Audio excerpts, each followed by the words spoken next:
Hey everyone! Today we'll talk about something that confuses a lot of you, especially if you speak Italian, French, Spanish, Romanian, or Portuguese. Sometimes you find words in English that sound familiar. However, the meaning is totally different. These are false friends. I have a really cool episode 350, where we talk a little bit about the history of the English language. And also, I'm giving you some examples of some false friends. Keep listening, and if you want to get the transcript, you can find it on my website, speakenglishpodcast.com. And today you will practice grammar with a point of view lesson. Have fun! See you! Hi! I'm Georgiana, and I'm back with a new episode of the Speak English Now podcast. The podcast that helps you speak English fluently with no grammar and no textbooks. If you want to help me, share the podcast with your friends and family. That would mean a lot. Thanks! On my website, you can find the 5 secrets to speaking English and my premium courses. Before we start, get the transcript. Visit speakenglishpodcast.com/podcast. Okay, let's start. Before we jump into today's topic, I want to talk about something that can really help you understand English vocabulary better, especially if you speak a Romance language, like Spanish, Portuguese, French, Italian, or Romanian. These languages all come from Latin. You know, the language spoken by the Romans a long time ago. That's why we call them Romance languages. English is different. It doesn't come from Latin. English is a Germanic language, more like German or Dutch. But have you ever wondered why so many English words look really similar to words in Spanish or French? Words like hospital, animal, important, restaurant. They look familiar, right? Well, the reason is history. Back in 1066, England was invaded by the Normans, people from France. After that, French became the language of the court, the government, and education. And at the same time, Latin was still being used in churches and for official documents. So little by little, English started borrowing thousands of words from both French and Latin. That's why, even though English is technically Germanic, about half of all English words today come from Latin and French. That's why, even though English is technically Germanic, about half of all English words today come from Latin and French. So if you speak a Romance language, it makes sense that a lot of English words seem familiar. But here's the tricky part. Some of these familiar-looking words don't mean what you think they mean. These words are called false friends. And that's exactly what we're talking about today. So what are false friends? False friends are words that exist in both English and your language, and they look very similar, but they actually mean different things. These words can really trick you. You might feel confident using a word, but the person listening to you might understand something completely different. Let's look at a few classic examples, the kind of mistakes that almost every learner makes at least once. Number 1, eventually. In Spanish, Portuguese or French, you've probably seen a word like eventualmente or éventuellement. And you might think it means the same as the English word eventually. But it doesn't. In those languages, it actually means maybe or possibly. But in English, eventually means finally, like after some time. For example, eventually, I'll go to the party. That means, yes, I will go, just not right away. If you want to say maybe in English, try I might go or possibly I'll go. Number 2, assist. This one's really common too. In Portuguese, assistir means to watch, like watching a movie.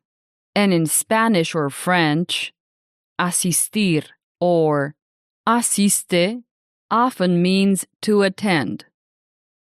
But in English, assist means to help.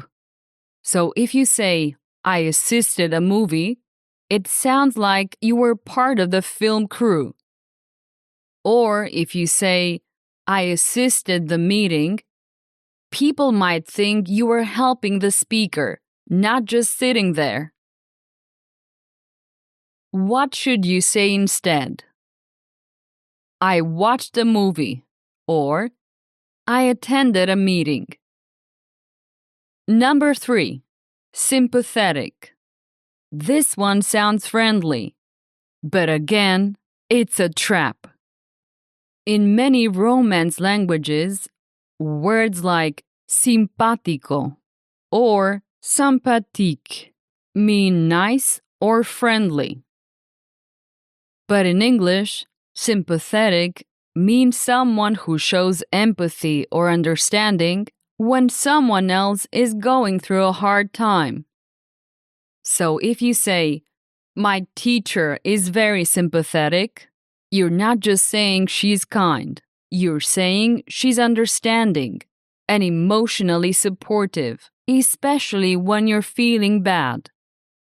If you just mean she's a nice person, you can say, she's really friendly, or she's very kind. Number 4, constipated. Okay, this one always gets a laugh. In Spanish and Portuguese, constipado means you have a cold, like stuffy nose or sore throat. But in English, constipated means you're having, let's say, stomach problems. You're not sick with a cold. Your digestion isn't working properly. So if you walk into a pharmacy and say, I'm constipated, people might give you the wrong medicine or just look very confused. What you want to say is, I have a cold, or I'm a little congested. False friends are everywhere. They're not bad. They're just a bit tricky.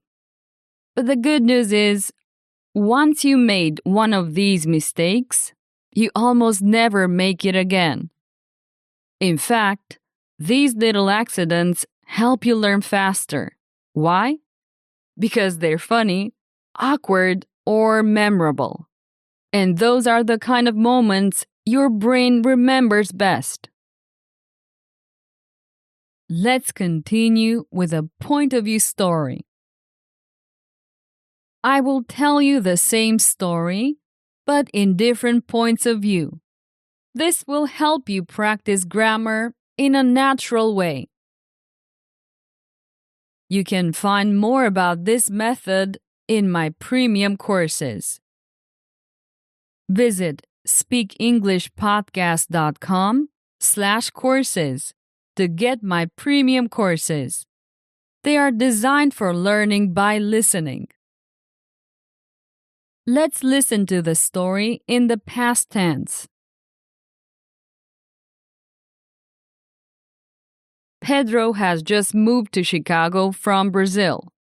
He was excited, friendly, and ready to speak English in his new job.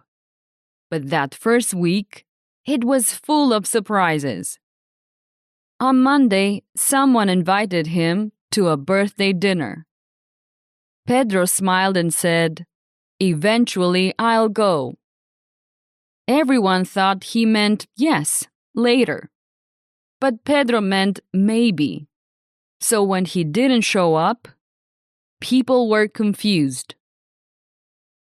On Tuesday, his boss asked what he did the night before. Pedro said, "I assisted a movie." His boss looked surprised. "You helped with a movie?" Pedro laughed. No, I just watched it." That's when he realized assist in English means to help, not to watch. On Wednesday, a coworker told him her dog was sick. Pedro said, "I'm very sympathetic." She looked like she might cry and thanked him. Pedro had just meant to be friendly, but the word had a much deeper meaning. Then came Thursday. Pedro had a cold. His nose was stuffy. His throat hurt. He went to the pharmacy and said, "Hi, I'm constipated." The pharmacist handed him some medicine. Pedro looked at the box and froze. "Oh no, I meant I have a cold." That night, he laughed about the whole week with his roommates. By Friday, Pedro had learned 4 new words and some important lessons he would never forget. Great! Let's listen to the story in the plural. We had just moved to Chicago from Brazil. We were excited, friendly, and ready to speak English at our new jobs. But that first week, wow, it was full of surprises. On Monday, someone invited us to a birthday dinner. We smiled and said, "Eventually we'll go." But we meant maybe. So when we didn't show up, people were a little confused. On Tuesday, our boss asked what we did the night before. We said, "We assisted a movie." They thought we helped with the film, but we just meant we watched it. On Wednesday, a coworker told us her dog was sick. We said, "We're very sympathetic." She got emotional and thanked us. We didn't expect that. We were just trying to be friendly. Then came Thursday. We had a cold. Our noses were stuffy. We went to the pharmacy and said, "Hi, we're constipated." Yeah, wrong word. We got the wrong medicine, and a funny story to tell later. By Friday, we had learned 4 new useful lessons, and we never forgot those words again. Great! If you want to practice more, get my premium courses. Visit speakenglishpodcast.com/courses.